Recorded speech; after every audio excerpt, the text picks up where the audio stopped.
看来这西坝城，我势必要去一趟了。 서파성은 오래된 도시로 그 역사가 매우 깊다. 봉화대의 불길이 치솟던 전쟁 시대를 거쳐 왕조의 흥망성쇠와 세월의 흐름 속에서도 바다와 땅이 변하고 산천이 바뀌는 동안에도 이 성은 언제나 그 자리에 우뚝 서 있었고 성지 한 자락도 옮겨진 적이 없다. 물론 중간에 수차례 중수, 보수를 거쳤을 테지만 그만큼 고대한 도시이기 때문이다. 이곳은 중주인족의 고대 문헌에 기록된 10대 고성 중 하나로 전해지는 바에 따르면 그 유구함이 실로 대단하다. 이 성은 기사부에서 5,000려리 떨어져 있어 결코 멀지 않다. 5대역의 영재들이 필요할 때면 기사부를 나선 후 첫 번째로 향하는 곳 역시 바로 이 서파성이다. 중주의 10대 고성 중 하나인 만큼 그 규모와 격식 또한 남다르다. 성 전체를 감싸는 용기가 온화하게 성을 감싸며 생기를 부여하고 수많은 사냐의 은거자들이 이곳에 머무른다. 이곳에는 성주가 없으며 어느 대세력에도 속하지 않는다. 따라서 매우 자유롭고 개방적인 분위기이며 수많은 수련자들이 출입함으로 극도로 번화하다. 매번 대규모 경매회가 열릴 때마다 성주급 인물들이 명성을 듣고 찾아오며 유교, 불교, 도교 등 삼교와 구류를 망라한 다양한 계층과 성격의 사람들이 모여든다. 여범은 신벌채를 등에 메고 서파성에 도착했다. 그는 이곳에서 수련하며 스스로를 강화하려는 목적이었다. 성은 위용이 웅장하고 장엄했으며 성벽은 마치 검은 철을 녹여 부어 만든 듯 검은 강철로 이루어진 장성처럼 웅비하였다. 성 안의 배치는 대담하면서도 화려하고 제자백가의 사상과 종파가 혼재하여 각종 인물들이 넘쳐났고 수레와 말이 끊이지 않아 마치 물결처럼 흘러갔다. 여범은 이곳에 정착하여 수련과 동시에 성주급 경매회를 주의 깊게 지켜보며 희귀한 용수를 얻으려 하였다. 여기서는 기사부 제자들을 자주 볼 수 있었는데 기사부가 폐쇄되지 않는 한 그들은 자유롭게 외출할 수 있었고 보통 법보나 단약 등을 교환하러 자주 이곳을 찾았다. 서파성 내에서는 자연스럽게 5대역의 젊은 세대에 대한 이야기가 끊이지 않았고 누가 천하제일인인지에 대한 논의도 뜨거웠다. 중왕과 왕 등 외에도 남효와 수미산 출신의 신비로운 강자에 대한 이야기가 오갔으나 동왕은 의도적으로 언급되지 않았다. 그 이유는 이 대역이 지나치게 복잡하고 신비로워 누구의 실력이 강하고 약한지를 가늠하기 어려웠기 때문이다. 동왕에는 여러 영웅이 함께 일어나 각축을 벌이고 있었고 누구를 이 대역의 최강자라 단정 지을 수 없었다. 요광성자는 지나치게 조용하여 지금까지 생사결투를 한 적이 없었고 금익소봉왕 한 사람만이 그와 맞붙은 적이 있으나 이후 입을 꾹 다물고 어떤 말도 하지 않았다. 더욱이 현재는 금익소봉왕조차 그 전투의 내용을 밝히지 못한다. 노봉왕이 그를 억눌렀기 때문인데 고대 천붕성인이 세운 관문을 통과하지 못하면 결코 세상에 나설 수 없다는 것이다. 또한 요지성녀가 매우 강력하다는 소문이 돌았고 기가신왕체가 패배한 적 없이 무적이라 여겨져 동왕 최강자라는 평가도 있었다. 더 나아가 어떤 이들은 이들 모두가 별것 아니라고 주장하며 자부성녀가 성주가 되면 천하의 적수가 없을 것이라고 했다. 그녀는 선천도태로서 세상에 그 누구도 맞서지 못한다는 것이었다. 다른 이들은 진정한 천하제일인은 염여옥이라며 급도성병을 펼치면 왕등과 중왕조차 패배를 인정하고 굴복할 것이라고 했다. 당연히 화운비도 다시 한번 거론되었다. 그는 이미 거의 3년 가까이 행방이 묘연했지만 아무도 그를 잊지 않았다. 그는 흑천마공을 수련하고 있으며 본색을 드러내기만 한다면 아무도 그의 발걸음을 막을 수 없을 것이며 반드시 하루하루가 날개 돋친 듯 성장할 것이라는 예측이었다. 어떤 이는 과장되게도 10년 내에 동왕을 혼란에 빠뜨리고 100년 내에는 5대역 전체를 횡행할 것이라고 예언하기까지 했다. 물론 많은 이들이 여범을 언급하기도 했다.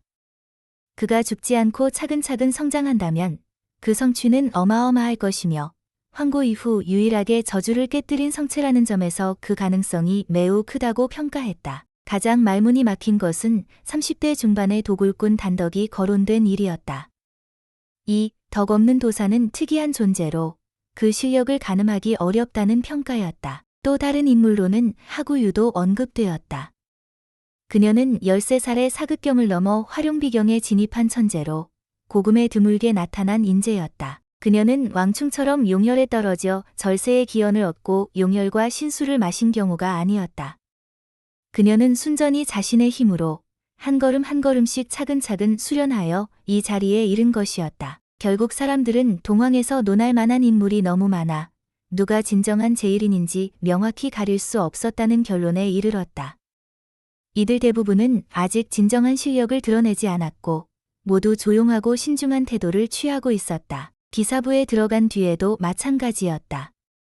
동왕 출신 중 누구도 요괴라는 칭호를 얻지 못했고 강압적으로 앞서 나서거나 눈에 띄는 행동을 한 이도 없었다. 그러나 사람들은 요광성자가 매번 천재를 맞이한다고 들었고 그런 사람이 요괴가 아닐 리 없다는 것을 직관적으로 느꼈다. 따라서 나머지 몇 명 역시 결코 간단치 않을 것이며 앞으로의 성장 가능성은 매우 크다는 추론이 가능했다. 서파성 밖 허공에 두 개의 거대한 그림자가 서 있었다. 한 명은 전신에 황금빛 미세한 비늘을 덮었고 신성한 날개를 지녔으며 다른 한 명은 은빛 광채를 뿜으며 네 개의 팔과 세 번째 눈을 지녔다. 그가 사라졌다. 기운을 완전히 숨겼고 신산자의 제자조차 추적해내지 못했으며 음양교 사람들은 그를 찾지 못했다. 아마 아직 이 지역에 머무르고 있을 것이다. 그의 머리를 베지 않고는 우리는 임무를 끝내고 돌아갈 수 없다. 두 태고생물은 낮은 음성으로 대화하며 눈빛은 불꽃처럼 타올랐고 그 강렬한 기운은 놀라울 정도였다. 한편 이 두 태고생물이 엿범을 죽이려 하고 있을 때 엿범은 선누록금서를 손에 쥐고 고민하고 있었다. 책 위에 작은 글자는 태고 이전의 신문으로 새겨져 있었는데 혹시라도 고대 생물을 붙잡아 번역을 시킬 수는 없을까? 아침 노을이 붉게 피어오르는 시간. 서파성은 황금빛 빗줄기 속에 잠겨 있었고 검은 성벽 위에도 황금빛 테두리가 두드러져 성스러운 분위기를 자아냈다. 엿범은 작은 식당 앞에 섰다. 그는 두부화 한 그릇과 찐빵 한 롱을 주문하고 길가의 고대 거리를 걷는 행인들을 바라보며 천천히 식사를 시작했다. 붉은 해가 천천히 솟아오르고 부드러운 아침 노을이 사람들의 몸을 감싸 따뜻한 포근함을 주었다. 소란스러운 소리도 사륙의 외침도 눈부신 법보의 빛도 피 흐르는 장면도 없었다. 오직 고요함과 소박함만이 있었다. 이 몇 년간 엿범의 삶은 늘 긴장감 속에 있었고 칼날이 머리를 베는 장면, 하늘을 물들인 붉은 피를 수없이 보아왔다. 생사의 경계를 넘나들던 그에게 지금 이 순간은 참으로 평온하고 고요했다. 평범한 인간에게는 이 저녁은 단순한 아침일 뿐 오히려 노을이 눈부셔서 불편하다고 불평할 수도 있다. 그러나 엿범에게는 이 순간이야말로 진정한 향유였다. 찬란한 아침 노을, 따뜻한 태양, 깨끗한 자기 그릇, 윤기 나는 두부화, 그리고 지나가는 수많은 행인들 그 모든 것이 소박하면서도 생동감 있고 자연스러웠다. 수련자란 모두 비인간 같은 존재들이다. 홍진의 아름다움을 느끼지 못하고 지나치게 건조하고 따분하다. 엿범은 가볍게 탄식했다. 이 시간대에는 수많은 수련자들이 깊은 산속의 절벽이나 고대 동굴 앞에서 호흡을 다스리며 세속을 떠나 있고 더 많은 이들은 평생을 두고 닿는 사관에 들어가 있어 해와 달조차 보지 못한다. 보통 사람들은 하늘을 날고 땅을 뚫는 것을 부러워하지만 그 뒤에는 오랜 세월의 축적과 고독한 인내, 그리고 성과 없이 계속되는 지루한 수련이 있다는 사실을 모른다. 엿범은 최근에 폐관을 준비 중이었다. 그는 구입한 용수 한 병을 이용해 활용제사변을 돌파하려 했고 이를 위해 이 며칠 동안 마음을 풀고 홍진의 기운을 느끼며 이후 일거의 관문을 돌파하고 천재를 극복하려는 계획이었다. 갑자기 거리가 흔들렸다. 땅바닥의 청석판이 살짝 떨렸고 성문 방향에서 이상한 짐승 18마리가 질주해 들어왔다. 각각의 짐승은 모두 신비롭고 웅장했는데 어떤 것은 기린처럼 생겼고 자색 광채를 뿜었으며 또 어떤 것은 용마처럼 생겨 전신에 붉은 불꽃이 타올랐다. 그들은 휘몰아치듯 지나가자 온 고대 거리가 흔들리고 오르릉 소리가 울렸고 곧바로 이 도시 최대 규모의 여관으로 들어갔다. 얼마 지나지 않아 하늘에서 구름을 타고 내려오는 이들도 있었고 그것도 한두 차례가 아니라 여러 차례 연달아 도착하여 서파성 안으로 들어갔다. 서파성은 중주의 10대 고성 중 하나로 강력한 수련자들이 은거하거나 자주 출입하는 곳이기에 일반 백성들은 이미 이런 광경에 익숙해 당황하지 않았다. 2달에 한 번 열리는 초대형 경매회가 시작된다. 이번에는 구려신조의 보궐에서 개최되며 많은 이들이 밤새 달려왔다. 어떤 신비한 보물이 또 나올지 궁금하군. 아마 황주급 인물들도 많이 올 듯하다. 가까운 테이블에서 누군가 조용히 이야기했다. 서파성은 2달마다 대규모 경매회를 열었고 여러 경매업자들이 돌아가며 주최했으며 성주급 인물들이 자주 참석하곤 했다. 아침의 고요함은 깨졌고 하늘 끝에서 끊임없이 사람들이 날아와 성 안으로 내려앉았다. 성 안의 사람들은 이번엔 특별한 보물이 나올 것 같다고 추측했다. 그렇지 않고서야 이렇게 많은 이들이 몰릴 리 없었다. 발굽 소리가 요란하게 울리며 바람과 천둥 소리가 들려왔다. 성문 쪽에서 또 67명의 기사가 달려왔다. 그들은 비처럼 빠르게 질주했고 타고 온 짐승들은 모두 이종이었다. 어떤 것은 옆구리에 날개를 지니고 빛을 뿜었고 또 어떤 것은 비늘로 덮인 거대한 발굽을 지녔다. 모든 이종 짐승들은 땅에서 반척 높이의 공중을 밟고 달렸고 발이 땅에 닿지 않음에도 불구하고 바람과 천둥 소리보다 더 큰 진동음을 냈다. 그 모습은 정말로 신비롭고 위풍당당했다. 가장 앞쪽에는 황금신호와 자색 기린수가 있었다. 황금신화와 자색 천화가 활활 타오르며 탑승자들을 더욱 위험 있게 만들었다. 기사부의 영재들이 구경하러 왔군. 5대역의 최고 천재들이니까 앞으로 이 성에서 자주 보게 될 것이다. 기사부는 만년에 한 번 열리며 지금 이 시대는 확실히 이 성을 더욱 번화하게 만들 것이다. 이들은 대부분 미래의 한 종파의 종주가 될 자들로 원기가 부족하지 않을 것이다. 여범은 눈을 살짝 가늘게 뜨고 오랜만에 만나는 옛 익숙한 얼굴을 발견했다. 황금신호를 탄 기사는 황금색 전투 갑옷을 입고 힘차고 당당한 체구에 호랑이 눈처럼 빛나는 눈을 지녔고 검은 머리카락은 자유롭게 흩날리고 있었다. 금적소, 부격 황금 가문의 후예로 태고왕의 피를 이어받은 자였다. 여범은 여기서 그를 만날 줄은 몰랐다. 지난번 동왕의 성령이 몰락한 곳, 즉 화마령에서 13명의 성자급 인물들이 그를 포위했던 당시 그도 그중 한 명이었다. 나는 천재를 불러내어 다수를 죽였고 당시 대연성자는 도망쳤지만 나중에 내가 직접 처단했다. 그런데 그도 빠져나간 자였던가? 그가 음모에 가담해 자신을 죽이려 했다는 사실을 생각하자 여범은 그에게 조금도 좋은 감정을 품지 않았다. 만약 지금 서파성 안이 아니라면 이미 상대를 공격했을 것이다. 67마리의 이종 짐승이 멈추고 모두 탑승해서 내려서 바로 이 작은 식당 앞에 왔다. 분명히 아침 식사를 하려는 것이었다. 딩! 한 조각의 은화가 여범의 탁자 위에 떨어졌다. 가볍게 굴러 몇 바퀴 돌다가 멈췄다. 가서 우리 짐승들을 앞에 있는 여관으로 데려다줘. 말한 이는 금적소와 나란히 식당 안으로 들어왔고 보라색 옷을 입고 있었으며 여범을 흘끗 보고는 별다른 관심을 보이지 않고 바로 자리를 잡고 앉았다. 야, 너한테 말하는 거야? 못 들었어? 옆에 있던 사람이 여범이 움직이지 않자 이상하게 여겨 말했다. 평범한 사람일 뿐인데 은하를 보고도 전혀 반응이 없었다. 너무 적다고? 그냥 몇 걸음 걷는 것뿐인데. 금적소가 여범을 흘끗 쳐다보며 금입 한 장을 던졌다. 그것은 여범의 뺨을 스치듯 날아갔다. 딩! 여범은 두 손가락으로 금입을 정확히 집어내어 가볍게 탁자 위에 던졌다. 눈에서 맑은 빛을 내뿜으며 그들을 바라보며 천천히 말했다. 내가 너의 하인인가? 금입을 내 뺨에 던지며 부리려는가? 이들 일행은 놀랐고 즉시 이자가 평범한 사람이 아님을 알아챘다. 그렇지 않다면 결코 이렇게 말할 수 없었기 때문이다. 금입도 안 받는다니 다른 사람을 찾아야겠군. 한 사람이 비꼬았다. 그러나 다른 이들은 아무 말도 하지 않았다. 무슨 일이 벌어질지 모르기에 조심스러웠던 것이다. 여범은 손가락을 튕겨 금입 몇 장을 금적소와 그 말한 사람의 앞에 떨어뜨리며 말했다. 보답이야. 조용히 해. 시끄럽게 굴지 말라. 내가. 그들은 크게 분노하며 일어섰다. 금적소는 표정을 살짝 바꾸고 말했다. 산료, 먼저 식사하자. 잠깐 쉬고 나서 구려신조 보궐로 가야 한다. 이 친구께 실례했습니다. 당신이 싫다고 하셨으니 우리가 방해한 셈입니다. 그 보라색 옷을 입은 이도 말했다.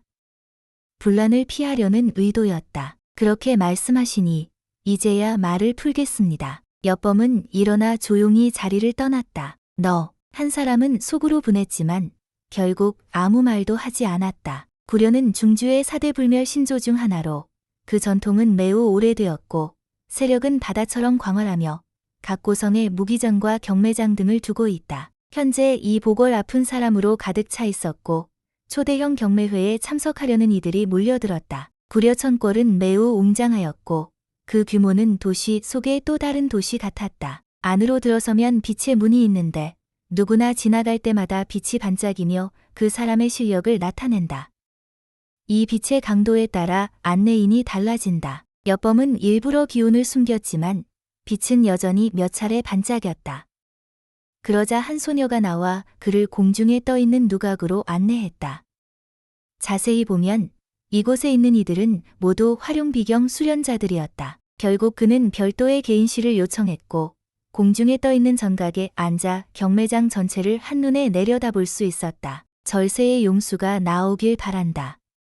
그렇다면 바로 관문을 돌파할 수 있을 테니까. 여범은 누각에 앉아 경매장을 주의 깊게 지켜보며 거래가 이미 시작됐음을 확인했다. 6,000년 된 영약 한 주, 밑값은 1만 근의 원기, 1만 1,000 근의 원기, 1만 2천 근의 원기. 결국 이 영약은 2만 근의 원기로 거래가 성사되었고 이는 구려 천골에서의 첫 번째 거래였다. 경매장 안은 다소 차분했지만 모든 것이 질서 있게 진행되고 있었고 아직 특별히 희귀한 보물은 등장하지 않았다. 이화검 한 자루, 밑값 10만 근의 원기. 드디어 아래 경매장에서 소란이 일었고 많은 이들이 관심을 보이며 즉각 입찰을 시작했다. 이 검은 붉은 피처럼 붉었고 연모와 이화를 뿜어내며 뜨거운 기운을 발산했다. 이는 법칙이 얽힌 고대검으로 성주급 병기였다. 15만 근의 원기, 18만 근의 원기, 20만 근의 원기. 결국 이화검은 놀라운 고가에 낙찰되어 한 젊은이의 손에 들어갔다. 많은 이들이 놀랐는데 그는 바로 기사부의 제자였다. 이후 경매장 분위기는 점점 뜨거워졌고 하나하나 등장하는 보물들에 대해 탄성이 끊이지 않았으며 낙찰 가격도 점점 더 놀라운 수준에 이르렀다. 그때 옥반 위에 흰색의 청결한 철 덩어리가 올려졌고 그 모습은 양지처럼 희고 맑아 마치 옥처럼 보였다.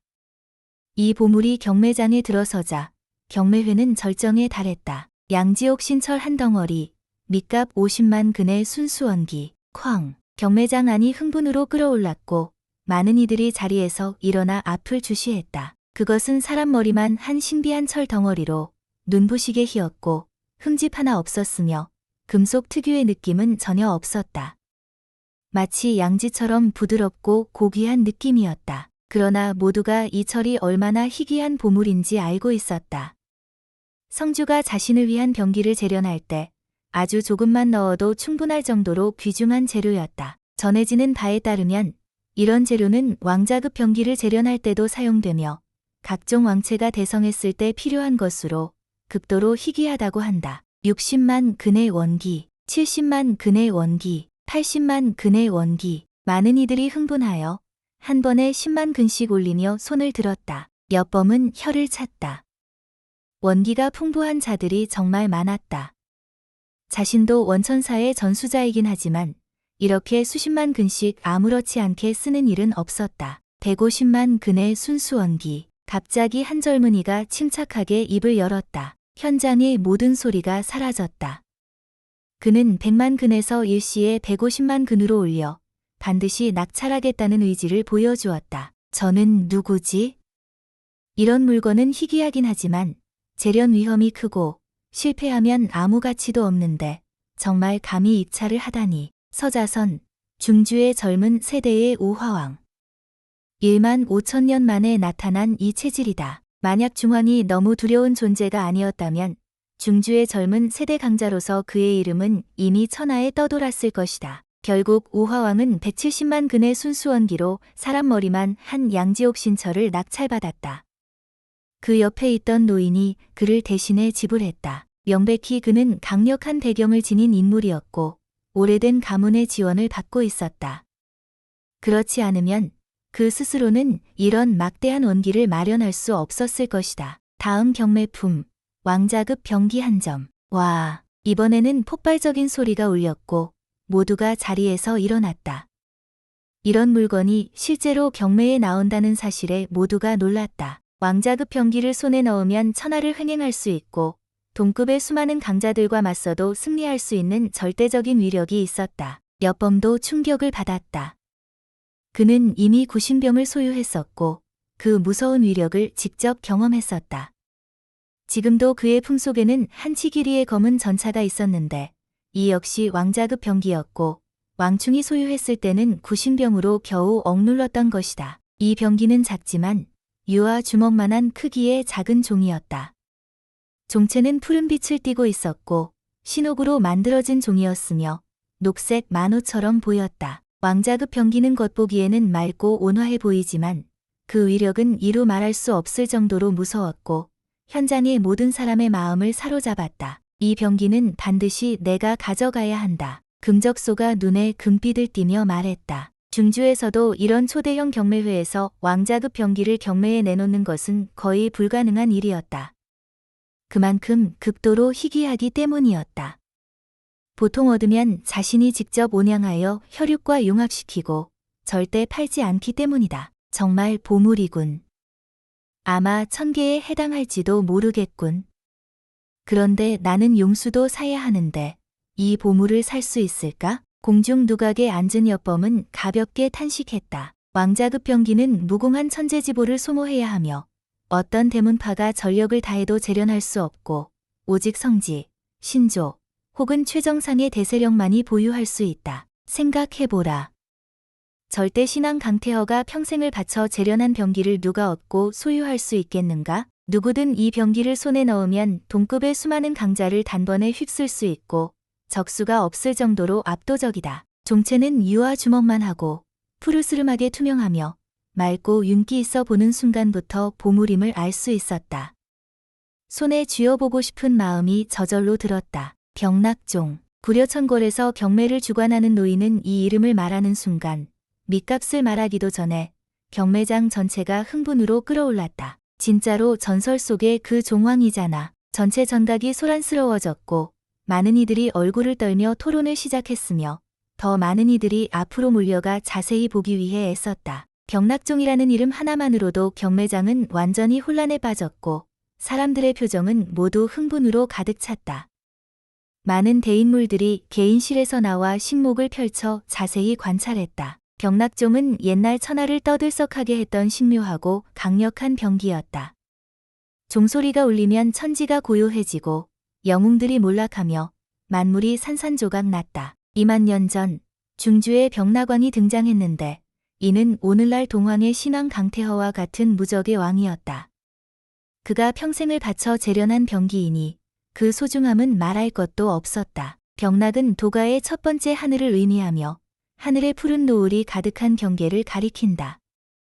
이 이름을 왕호로 삼았다는 것은 그가 하늘을 넘어서는 독보적인 존재였음을 뜻한다. 병낙종은 종왕이라 불리며 15,000년 전 우화왕이 평생을 바쳐 재련한 구신병과 같이 중주 고문원에 명확히 기록된 유명한 병기였다. 병낙왕과 우화왕은 중주의 강력한 왕체로 그들이 남긴 병기는 세상 어디에도 찾아보기 어려우며 그 가치는 무량하다. 이 병낙종왕은 아마도 몇 사람만 살 수 있을 것이다. 과거에 얼마나 많은 진귀한 재료를 소모했는지 결국 9,000 병낙신옥으로만 재련할 수 있었다. 가장 중요한 건 그 위력이다. 성주급 인물이 손에 들면 고대 성인이 없는 시대, 대성한 왕체가 없는 시대에는 천하를 무적할 수 있다. 모든 이들이 이 사실을 생각하며 감탄을 금치 못했다. 이는 확실히 천문일 것이고 고대 신조나 성지가 나서지 않으면 누가 감당할 수 있겠느냐는 것이었다. 너무나 소중한 보물이었다. 70만 근의 순수원기부터 시작합니다. 사람들이 약간 진정된 후 노경매사가 밑값을 발표하자 잠시 정적을 이룬 다음 폭발적인 소리가 터졌다. 어떻게 가능하죠? 겨우 70만 근이라니? 아무도 믿지 못했다. 전설 속의 병낙종, 무적의 왕이 평생을 바쳐 재련한 보물이 어떻게 이런 낮은 가격으로 시작될 수 있단 말인가? 가짜일 거야.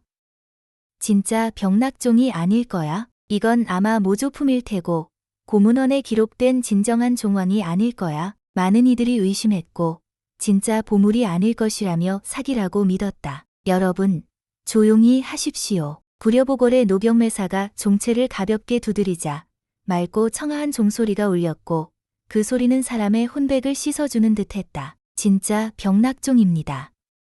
다만 한 군데에 흉터가 있습니다. 유화 주먹만 한 병낙종을 뒤집어 보니 종 안쪽 벽면에 핏자국 같은 흔적이 있었다.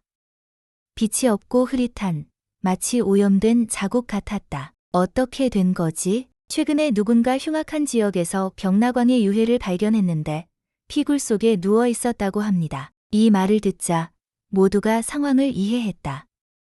용맥의 근원은 용수를 낳기도 하지만 오염도 발생시킨다. 심지어 전투병기라도 오랜 시간 동안 침식되면 파괴될 수 있다. 지하에 오염된 피원천에서 2만 년간 침식당한 병낙종이 완전히 파괴되지 않은 것 자체가 기적에 가까웠다. 아, 가석하다. 신비한 보물이 이렇게 망가지다니.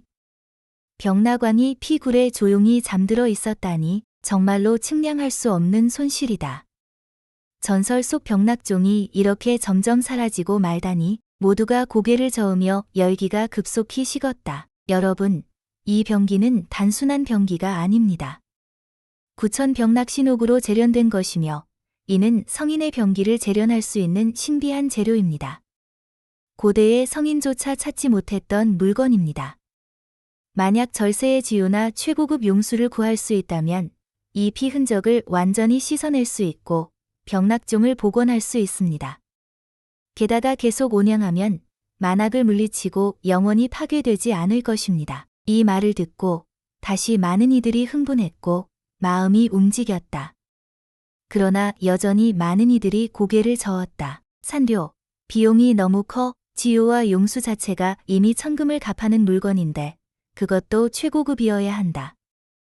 누가 감당할 수 있겠어요? 80만 근의 순수원기, 85만 근의 순수원기. 많은 이들이 입으로는 비용이 크다고 말하면서도 실제로는 입찰에 참여했고 그 경쟁은 매우 치열했다. 120만 근의 순수원기. 여범도 입을 열었다.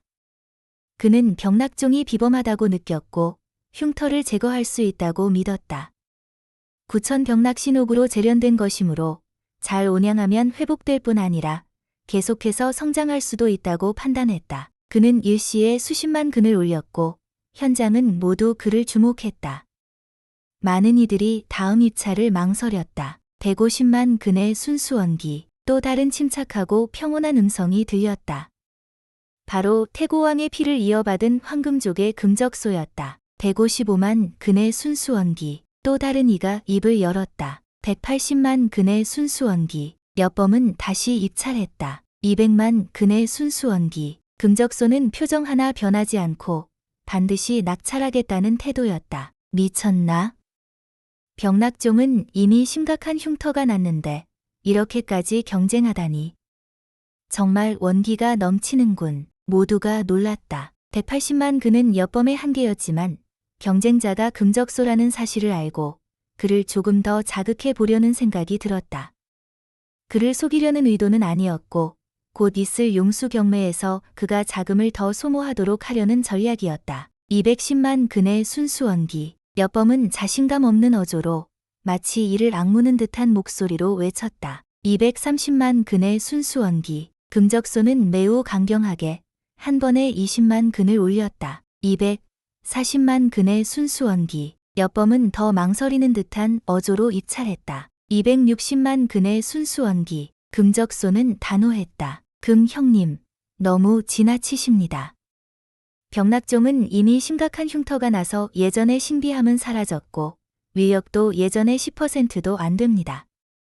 180만 근이 한계입니다. 옆에 있던 보라색 옷의 남자가 말했다.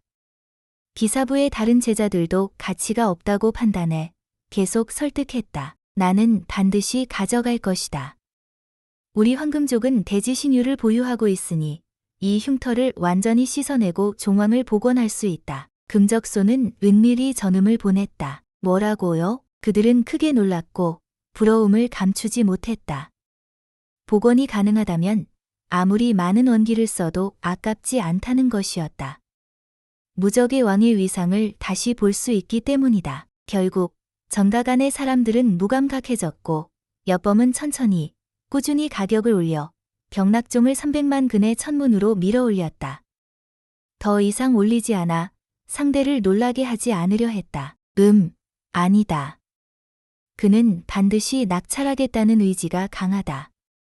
더 올릴 수 있다. 여범은 원천심각으로 상대의 감정 변화를 감지하며 마음속으로 깨달았다. 310만 근의 순수원기, 320만 근의 순수원기. 여범은 천천히 끓이는 물처럼 가격을 350만 근까지 밀어올리고 더 이상 관심을 두지 않았다. 마지막에는 금적소조차 급해졌다. 그는 그 정도의 원기를 지니고 있지 않았고 구려천골의 책임자와 협의하여 후불금을 허락받은 후 단숨에 370만 근으로 가격을 밀어올려 최종 낙찰자가 되었다. 이 개자식, 금적소는 이를 악무는 듯 욕했다. 이 비용은 너무 컸다. 그는 여범이 있는 개인실을 노려보며 무한한 사리를 품었고 차가운 미소를 지었다. 경매장은 폭발적인 소리로 떠들썩했고 이 천문은 실로 광기 어린 것이었으며 현실감을 잃을 정도였다. 그 후 또 다른 진귀한 보물이 경매에 나왔다. 상고상자왕의 수필 한 권으로 도를 깨닫는 과정의 일부가 기록되어 있었다. 비록 잔편이지만 그 가치는 측량할 수 없었다. 여범은 잠시 생각하다가 다시 입찰에 참여했다. 이번에도 그는 충실한 토 역할을 했다. 매번 입찰할 때 망설이는 듯한 말투로 그러나 끊임없이 가격을 밀어올렸다. 빌어먹을 토. 연기 너무 어설프다. 너무 악질적이야. 가격 올리는 게 너무 노골적이야. 결국 이 잔편의 도를 깨닫는 수필은 천문으로 낙찰되었고 사람들은 분노로 하늘을 찌르며 욕했다. 다음부터는 너 혼자 놀아. 악질토. 죽어버려. 많은 이들이 저주를 퍼부었다. 여범은 의도적으로 그렇게 했다. 그는 토 역할을 끝까지 해내려 했고 사람들이 그의 존재 가치를 명확히 인식하게 하여 용수 경매를 위한 길을 닦으려 했던 것이다. 그 후 그는 악습을 버리지 않고 또 2가지 진귀한 보물을 토로 밀어올려 모두 천문으로 낙찰시켰다. 마지막 경매품, 자룡수 1병, 총 12방울. 밑값은 120만 근의 순수원기이며 반드시 동등 가치의 신원으로만 입찰 가능합니다. 경매장은 다시 소란스러워졌고 드디어 압축된 용수가 등장했다. 이는 절세의 신비한 보물로 수명을 연장시킬 뿐 아니라 도를 깨닫는데도 큰 도움이 된다. 투명한 옥병 안에는 12방울의 용수가 선명하게 보였고 신비한 광채를 뿜으며 경매장을 자색으로 물들였다. 그 향기는 은은하면서도 강렬의 사람의 혼배까지 침투했다. 각 방울은 엄지손톱만 하고 서로 섞이지 않으며 맑고 투명하며 자색 광채를 뿜고 있었다. 마치 자기가 동쪽에서 오는 듯한 분위기였다. 경매장은 자색 안개로 가득 차 있었고 그 향기는 사람의 혼배까지 감쌌다. 12방울, 각 방울의 밑값만 해도 10,000근의 원기로 이는 실로 사람을 죽일 듯한 천문이었고 아무리 재력이 풍부해도 가슴이 아플 정도였다. 단지 12방울밖에 안 되는데 밑값이 120만 근이래? 그냥 강탈하러 오는 거야? 많은 이들이 비싸다고 외쳤고 무엇보다 신원으로만 거래한다는 조건이 너무나 엄격해 많은 이들을 막아섰다. 130만 근의 원기. 그때 여범이 말했다. 여전히 망설이는 듯한 어조였다. 즉시 경매장이 고요해졌고 이어서 저주와 욕설이 쏟아졌다. 죽을 토. 또 연기냐. 너무 악질적이야. 너희끼리 놀아. 우리는 더 이상 입찰 안 해. 130만 근의 원기. 첫 번째. 130만 근의 원기. 두 번째. 쾅. 나무 망치가 내려졌다. 사람들은 모두 저주에만 집중했고 아무도 입찰하지 않았다. 여범은 130만 근의 원기로 용수를 낙찰받고 최종 수령자가 되었다. 경매장은 잠시 고요해졌고 이어서 분노의 저주가 터졌다. 사람들은 이것이 분명 토라고 믿었고 이번엔 단지 사람을 속이지 못한 것뿐이라고 생각했다. 토, 경매장의 사람들은 저주를 퍼부었다. 경매업자의 책임자는 눈물을 흘리며 말을 잇지 못했다. 방금 전까진 여범을 무척 존경하던 터였는데 지금은 신발바닥으로 그를 쳐 죽이고 싶을 정도였다. 이건 용수 한 병이야. 세상 어디에도 구하기 어려운 보물인데 130만 근의 바닥 가격으로 낙찰시켜 버렸잖아. 토, 경매장의 사람들은 저주를 퍼부었다. 경매업자의 책임자는 울며 겨자 먹기식으로 여범을 죽이고 싶을 지경이었다. 처음 예상한 낙찰가는 가장 보수적으로 보아도 400만 근 이상이었고 이번 용수는 하급 용수가 아니었기 때문에 100만 근 이상은 절대 안 된다는 것이었다. 그 가치는 측량할 수 없었다. 사람들의 분노 어린 욕설 속에서 경매업자의 책임자는 가슴을 치고 머리를 쳤고 한숨에 죽을 뻔했다. 경매장이 모두 비어지고 고요해진 후 여범은 귀빈 개인실에서 신원을 지불하고 그 병 자룡수를 품속에 넣었다. 협력 즐거웠습니다. 앞으로 자주 찾아뵙겠습니다. 너는 부끄럽지도 않아? 저건 일반 용수가 아니라 130만 근의 바닥 가격으로 낙찰시켰잖아. 그래서 우리 협력이 즐거운 거 아니에요? 앞선 3가지 보물은 제가 여러분을 위해 그렇게 높은 가격으로 밀어올렸고 전혀 손해보지 않았습니다. 마지막 한 병은 제 보수로 삼아주시면 되지요. 우리는 동서고금을 막론하고 결코 토를 고용하지 않습니다. 그런 짓은 우리의 명예를 훼손할 뿐입니다. 경매업자의 책임자는 분노에 차 있었다. 그냥 병 하나일 뿐이지 정 하나가 아니잖아요. 그게 무슨 용수인지 알고 해? 그건 자룡의 조상근에서 캐낸 것인데 그 12방울의 신액을 얻기 위해 얼마나 많은 이가 죽었는지 알고 있나? 그곳은 절세의 흉지로 무서운 생물이 지키고 있고 고수들이 다수 전사했습니다. 여범은 마음속으로 움직였다. 어디서 캐낸 거죠? 지하 용맥에 상고의 생물이 지키고 있나요? 혹시 우리 함께 협력할 수도 있을 텐데 좀 알려주세요. 뭐라고? 내가 할 일은 아무것도 없어. 어서 가라. 너는 더 이상 보고 싶지 않아. 어르신, 화내지 마세요. 말해도 별로 힘들지 않아요. 저는 산천지리에 대해 매우 연구가 깊습니다. 나중에 꼭 큰 도움이 될 수 있을 겁니다. 어서 가라. 결국 여범은 몇몇 노인들에게 쫓겨나왔고 몇몇 노병매사들은 눈썹을 찡그리고 이를 악무는 듯 그를 가장 환영받지 않는 손님으로 등록했다. 어르신, 나중에는 제가 필요할 때가 올 겁니다. 천하를 봐도 제가 아니면 뒤에 있는 대세력을 도울 수 있는 자는 없습니다. 가라. 가라. 가라. 우리를 다시 보고 싶지 않아. 불여신조의 원령공주가 고수를 청하러 가셨다. 너 같은 사기꾼은 어서 떠나라. 여범은 놀랐다. 구려신조의 원령공주는 중주의 제2미녀로 그 미모는 천하를 놀라게 했고 젊은 세대라면 누구나 알 정도로 유명한 어떤 고수를 청하실까? 그는 코를 만지며 처음으로 이렇게 당황스럽게 쫓겨난 그를 떠올리다 조용히 뒤돌아섰다. 얼마 지나지 않아 여범은 서파성을 떠나 폐관 수행을 위해 조용한 산중으로 향했다. 빌어먹을 음양교. 다시 내 눈앞에 나타나면 너희의 본거지에서 천재를 내리쳐 너희의 조상 무덤까지 폭파시켜 버리겠다. 여범은 서파성을 멀리 떠나 한산맥으로 향했다. 그는 무인지대를 찾아 조용히 수행하려 했다. 드디어 왔군. 우리는 너를 오래 기다렸다.